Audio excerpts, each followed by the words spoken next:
because it is an infectious disease and other person can also get that. Okay. Other is, so bache, it depends upon our immune system also. What do you mean by immune system? Bache, immune system is the doctor of our body. Okay, so that is internal capacity of the body to fight against the particular disease. Okay, so in that case the organisms, no role play is there of the organism. When the organism enter the immune system, that means internal body capacity to fight against the organism will be activated and will kill the microorganism. Immune system produces its own antibodies, and in addition to it also produce interferons, which interferons very important. It is a sum of proteins which are important for killing the virus. Okay, so if somebody is suffering from viral disease, okay, so we are giving the injections of interferon to boost up the immunity of that particular person. Okay, so that was all about this. So that is why it is said that prevention is better than cure. So coming to the next part comes the immunity, vaccination and immunization.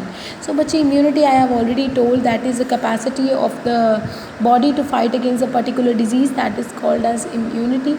Okay, and the system working for this is immune system, like digestive system, respiratory system, excretory system. There is immune system in our body to fight with this particular diseases which are coming from outside to inside. Okay, basically microorganisms, but a microorganism who are causing disease, they are called as pathogens.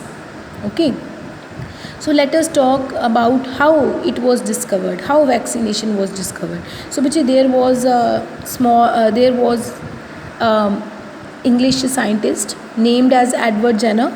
Okay, so he find that milkmaids who were exposed with the cows, okay, so who had cowpox earlier, because they were living with cows, so they were catching the cowpox. Okay, so they did not get smallpox ever in their life. So they were he was very wondered that why others are getting and they are not getting. So at that time he came to know that when once they are suffering from the cowpox, the body is developing immunity, immune system, memory power to fight against that disease. So that is why they are not getting the smallpox. So on that basis he developed vaccines. So beta, what are vaccines? Vaccines are a dose of weak or killed microorganisms, okay, which are very harmless, which doesn't cause any harm to our body. Okay, so and in that case our body gets